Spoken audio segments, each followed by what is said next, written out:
So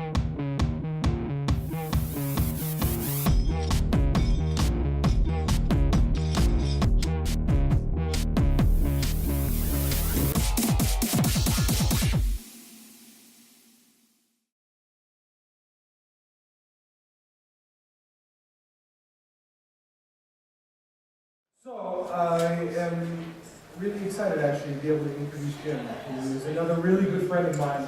I met here at Ruby on Rails probably for the first time, and got to go to this conference for the first time this last year. It is Madison Ruby, or Madison plus Ruby, I believe is what it is known as now. And it is a fantastic conference. It's in Madison, Wisconsin. They have a lot of fried cheese. Don't let that deter you if you're not into fried cheese. It's a really nice place for a lot of other reasons. And Jim runs a great conference. He goes by Big Tiger. He loves to give hugs. He closed the first 3 years of this conference with Robert Pitts. They had the closing keynote. Yes, can we get a round of applause for Jim's Thank you, Ernie Miller, for the presentation. You're welcome. All right, so it's actually working, and I hit play. Cool. So, confession. The networking analogy was always a lie. I don't actually know much about like hardware networking. I had several people ask me, wait, so is your talk about networking human people or networking like RJ45, etc.? And I don't know much about cabling and whatnot, so we're going to talk about networking people. So I very seriously considered going all the way, right? So we had a glossary that I was building up, and then I talked with Chris Dillon. Where are you? Can you stand up, please? Chris Dillon is Squareism on Twitter, and he helped me very much on the bus ride, sort of flesh these out a little bit. So networking in cable or in computer hardware terms, thing, goes out, hits the device, sees if it's there, sort of like a LinkedIn request.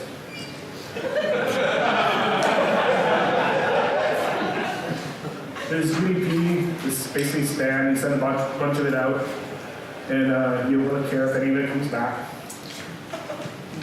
Subnet, this is basically just shouting in a room. Oh, so thanks to Chris for helping me out with all these. Oh, right, port scanners. Anybody? What's a port scanner? Bingo, perfect. Recruiters. They hit the port and see what the abilities of the port are and see if they can take advantage of it somehow. Which makes me realize that we should probably have some sort of intrusion detection system for people. Who gets too many recruiter emails? That's a total first world problem, and it's a good problem to have. What the?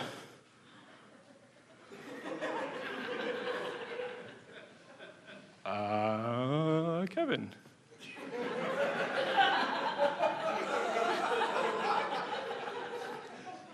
So broadcast. Broadcast would be social media. You've got your social graph, your Twitter, your Facebook, and this, for the most part, on those networks, you're spitting information out. You can go ahead and kill the volume on the computer if you'd like. I'm hearing chat messages, and I want to go check them, but kind of busy. So broadcast, social media, etc. Default route. This is brilliant. Does anybody know what a default route is? Right? It's where you go when you get stuck. Where's the one place that you always go when you get stuck? Cheers? I mean, I'll allow it. Thank you, Carrie. Good God. So talked to a lot of people, and they know that I'm connected to a lot of people. Who here do I know? The entire balcony is raising their hands, standing and cheering. It's amazing. So I seem like I'm good at that. There are other people in the room. You probably know who they are. That's sort of the whole point of this. But people know that I'm connected to a bunch of people, and they think, oh, that's valuable. There must be, I want that. I want to be connected to a bunch of people.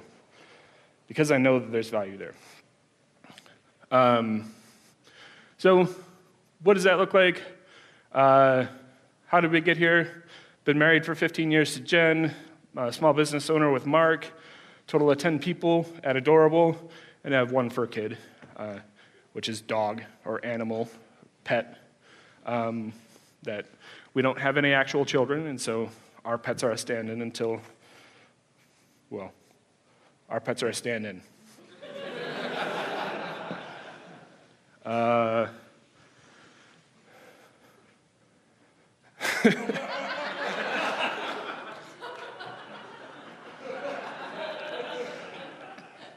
So Kevin is our creative director. He made these cool little stickers. This is our Abbott. This is our mascot. Come see me later, I'll give you one. I may have just overcommitted, but if I can't give you a sticker, I'll give you a hug. Unless you don't want a hug, and then I'll fight somebody for a sticker. So this is my wife, Jen. Again, been married for 15, and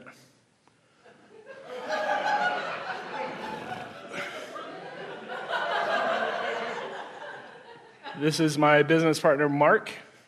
Apparently he didn't get any attention.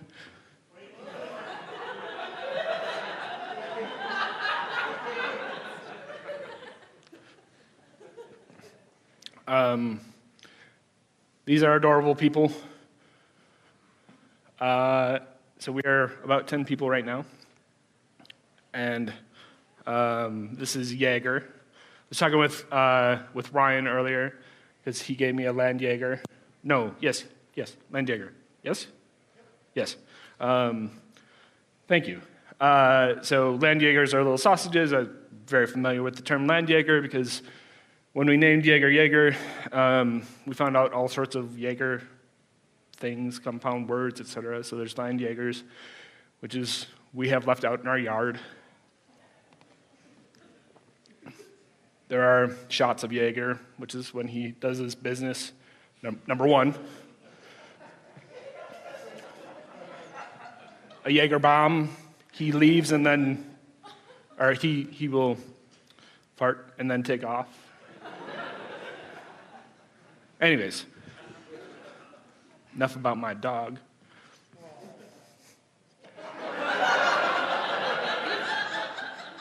I just realized I can see one slide ahead.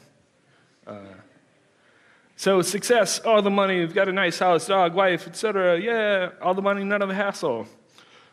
That's not actually how it works.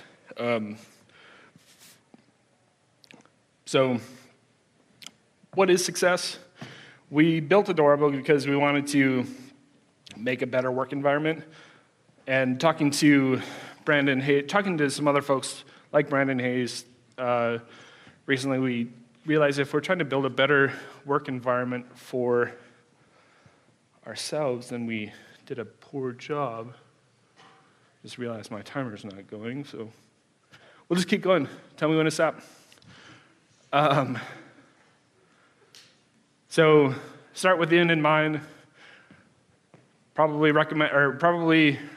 recognize this from the 7 Habits of Highly Effective People. Anybody read this? Yeah? Anybody who's not raising their hand either has their arm is tired or hasn't read it and should read it. Unfortunately, as I was putting this talk together, Leonard Nimoy passed. So starting with the end in mind, what do you want people to remember you for, etc. There were fantastic stories that came out about, and this is Leonard as Spock, probably how he is best remembered. But some of the stories were actually really amazing, and so it got me thinking. We've had an opportunity to see some of this in our own community. This is Ezra. If you don't know, Ezra started Engine Yard. He also started MERB. And if you're doing Rails today, Rails is a much better place because of MERB and because you can deploy. Engine Yard is still around. There are many other things that wouldn't be here without him.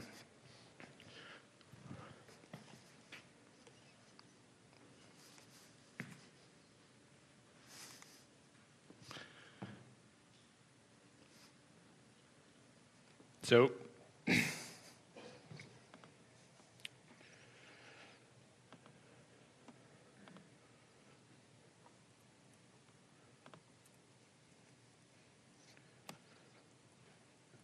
father of break,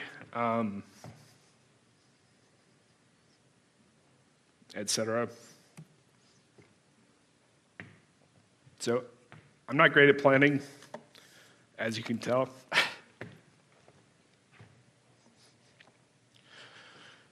As developers, we can probably agree that we're terrible at estimating, right, Amy? So let's not go all the way to the end, but let's look at, set a marker out the next day, the next week, the next month, the next 6 months. What do you want to be true? So when I typically think to take this approach is when I have some sort of impetus for change. Often it's because my current situation is miserable. So Webcrafters Inc., not a web development shop, actually a printing press, uses the webs of paper flown through the printing presses. I got an apprenticeship here because my art teacher, I spent a lot of time in art in high school. I'm terrible at art, but I spent a lot of time in the art room. It was very comfortable for me, and when an opportunity arose for this printing apprenticeship, my art teacher said, he actually didn't even say anything, he just signed me up for it. That gave me a career path, but I was there for 5 years. I went through the entire plant, learned how to do just about everything in there. Also got me to digital prepress, which got me to Photoshop at the same time as their early internet and GeoCities. I was very popular in GeoCities because nobody knew how to edit images in my circle. And Jen got me, my wife saw an ad in the paper. She's like, Photoshop, HTML, CSS, you know all these things, right? And I was like, I don't know them well, but I'll apply. So I got hired on as the sole web developer for Dane County. I showed up on day one, and they said, by the way, you need to know how to program. So I went out and got Sam's ASP, teach yourself ASP in 24 hours. So the next day I knew how to program.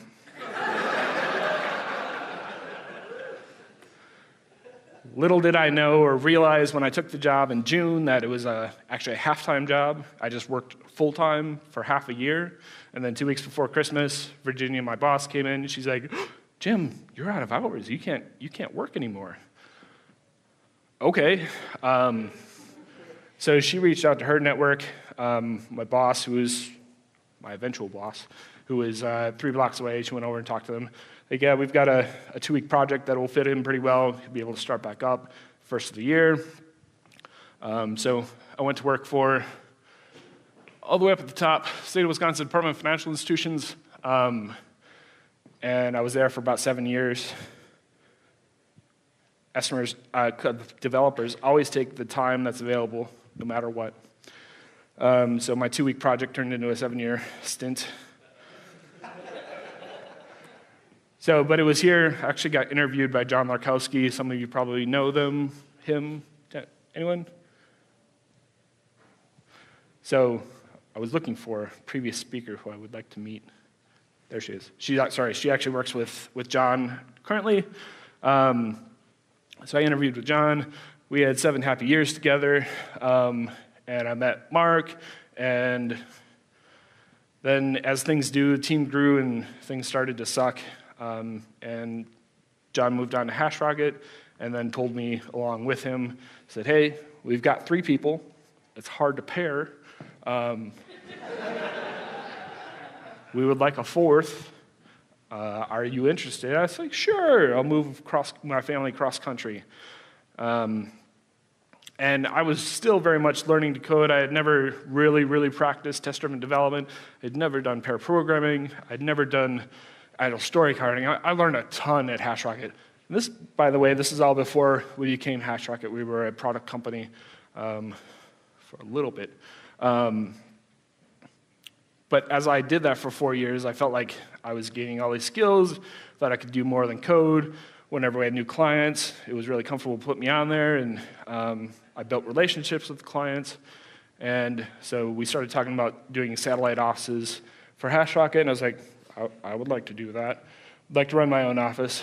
That wound up falling apart, but not before I started talking to people in my hometown of Madison, and wound up at Bendyworks. So I was there at Bendyworks for 2.5 years. We did a lot of cool stuff, built a big team. My job became mostly go out, talk to people, bring work back, which sounds like sales, sounds like business development, but it's not really any of that. It's not really any of that, okay? It sucks being told that you're a salesperson, but I felt like I could still have a bigger impact, and I felt like I could do more. So I went and worked with Randall at Thunderbolt. I was there for about 7 months. Many of you probably know Randall. I met him at conferences, etc. And so I spent 7 months there, commuting from Wisconsin to Los Angeles. And after about 7 months, Randall's like, he sat me down in a Google Hangout, and he's like, Jim, you don't look happy. And I said, I'm not. Traveling all that much is exhausting. So in December of 2013, I left there, despite the fact that I had a great job, high salary. I was just exhausted. I was no longer happy. And so Adorable was born. Adorable was me and Mark getting together and saying, hey, we think we can do this, build a great company thing together. You want to do that? Well, sure. Actually, Mark is watching, but Mark said, no, I kind of got this contract gig, and then I think it was the next week, they called him up and said they didn't need him anymore. Yes. So it worked out really well. So now we're here. So as you look at, as I talk about that, you probably heard me talk about all the jobs, but it was really, this is what my career amounts to is Mr. Hansen, who's my art teacher, and it's ridiculous that I'm a 35-year-old guy and I still call him Mr. Hansen and not Richard. But Mr. Hansen got me the opportunity with the printing company.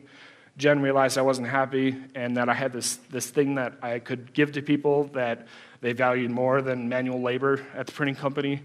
And then Virginia realized that I could do more, and she had a connection to this place at the other state government agency, to John, who knew I wasn't happy, to Stephen and Brad, who saw an opportunity and thought I might be able to join them and help out, to Randall, who knew I wasn't happy, to Mark.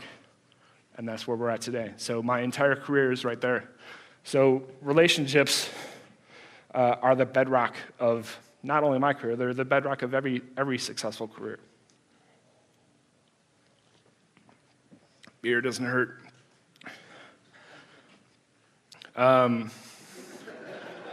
Starting right this moment, I literally started missing Robert because I was going to hand this off to him. So relationships are funny, though. Most of us are so focused on getting skills, gaining skills, and so that whenever we get in some place, we can just blow the doors off whomever's there. But I would argue that it's not what you know. It's who you know. It's not who you know. Sorry.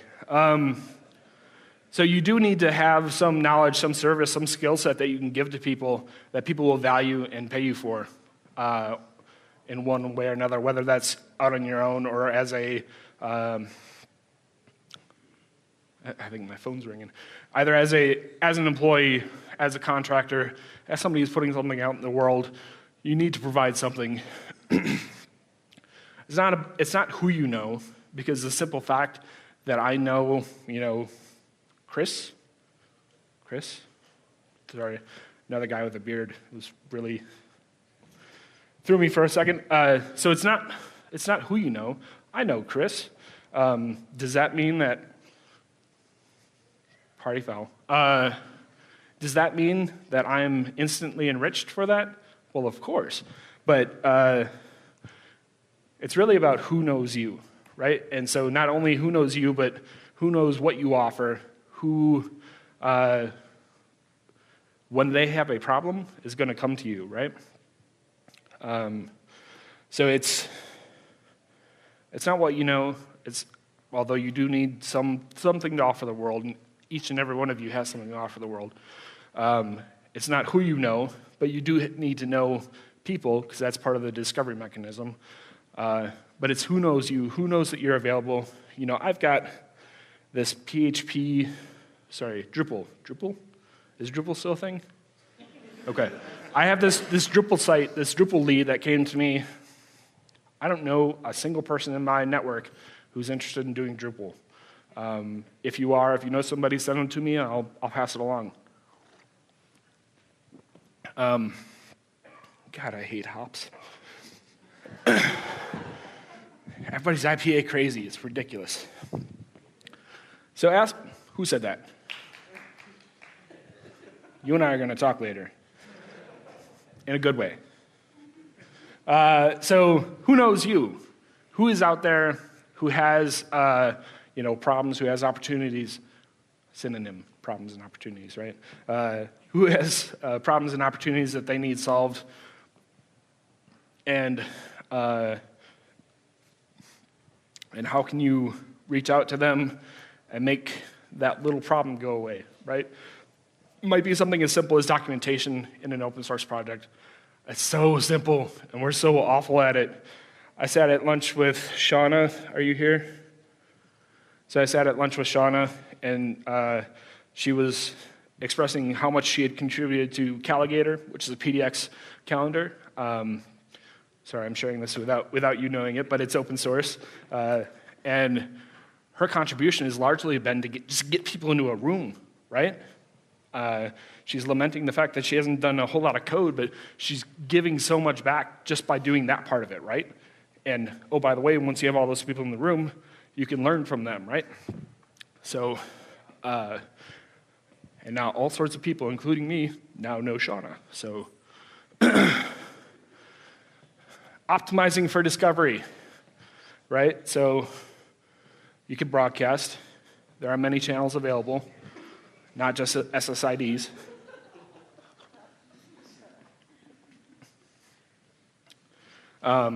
You can broadcast to Twitter, to Facebook, to social media, X, whatever new graph node there is. You can do meetups and conferences. Hey, awesome. So you can attend conferences, or you can speak at conferences. What's the difference, you ask? Well, when you attend a meetup, let's start there. When you attend a meetup, you can have a one-on-one conversation, probably realistically between 1 and 7 people, depending on the size and the length of it. You're not going to be able to talk to everybody in that room, etc., right? And if you speak at a conference, you have the chance for, somewhere between 10 people and 30 or 40 people, depending on the meetup, to know who you are. And then a conference, larger scale, this is a couple of days, probably anywhere from between 1 and 50 people you could talk to, or if you're up on stage, you get to talk to all of the audience. And don't forget the live stream. Always talk to the live stream. They like that. Podcast, right? So, if you put out a podcast, your mom will probably listen to it. But eventually, you can grow that into a wider audience. Maybe you can buy advertising, what have you. You can get that out there. It persists and it can be reshared. Sorry. It's another way to get people to know you. And of course, there's branding. right? So we're going to play a branding game, and if you recognize yourself, don't answer. You're probably too busy on your phone at the moment anyway. But so we're going to throw some brands up here, and if it's not you, shout out who you think it is. Terrence! All right, so you probably know him from Heroku, from managing 2 versions of Ruby, etc. I had to ask on this one. I saw that I took this picture. That's not true. Dave, not Davey. Anyways, one of my former colleagues took this picture, actually at my request, but it's of a laptop that I looked at and I said, what does that mean? Because I Googled WWSMD and it brought up all sorts of image results that were, what would Sock Monkey do? So, Sandy Metz. So, 5 minutes.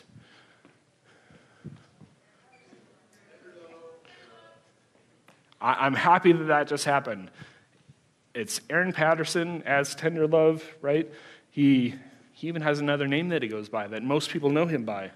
Some people probably know Tenderlove that don't know Aaron Patterson. The names, not the people. This is just one person, I think. So, Sandy Metz, author of Practical...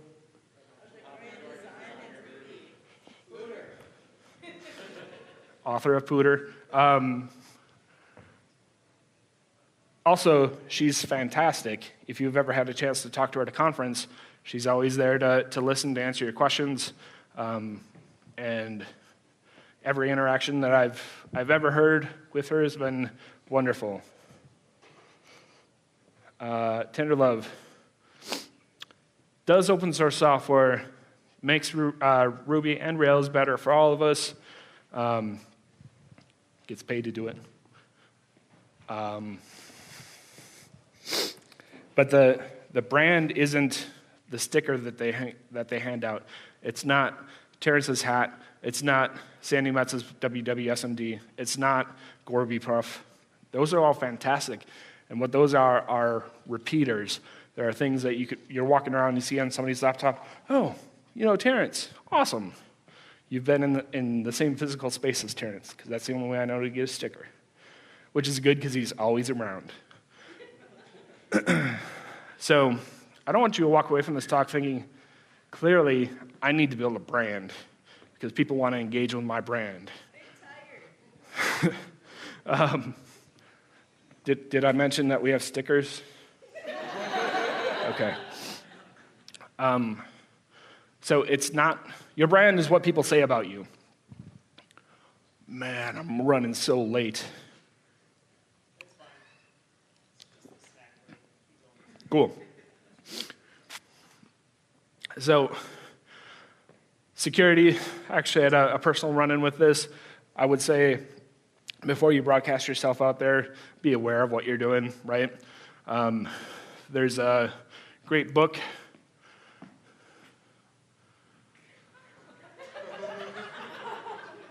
I had forgotten Kevin was here. I don't know what that is. In fact, I'm going to move quickly before we get a code of conduct violation. So, Smart Girl's Guide to Privacy. This is a very good read and very enlightening. I would recommend that you check it out. This talk is not a how-to, right? It's not a how-to. I'm not saying go build a brand. I'm not saying do all of these things that are going to lead to exactly what I got out of my career so far. Is it a why-to? Sure. Y2. Okay.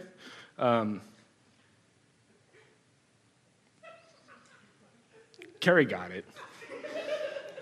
Y2K. No. So mission statements suck. Have you ever had to sit in a room and develop a mission statement? Right? Who enjoyed that? Cool. You're better people than I am. No, not really. Just bourbon. Bourbon helps. So every time I've been involved in this process, it's felt like an exercise in futility. But I think that's because deep down I didn't think that it actually meant anything. We're going to walk out of that room, we're going to forget the mission statement and whatever. So preparing this talk, and people often ask me, I see that you did that thing, how do I don't know. But I started thinking about it and realized that if I had to reverse engineer my mission statement, why is it that I'm standing up here right now? It's because I had a relationship with Kobe for the first year, and etc. So I don't have a personal mission statement. If I did, it would be this. Genuinely desire success in those around you and do what you can to make it happen. So genuinely, authentically, and without question, you're going to fuck it up. Is it okay? I don't know. That's going to be up to the person that you offended. Desire success. God bless it. Desire success. Unfortunately, you don't get to decide what their success looks like. Only each individual person gets to decide what their success looks like. You can play the role of advisor. You can offer advice.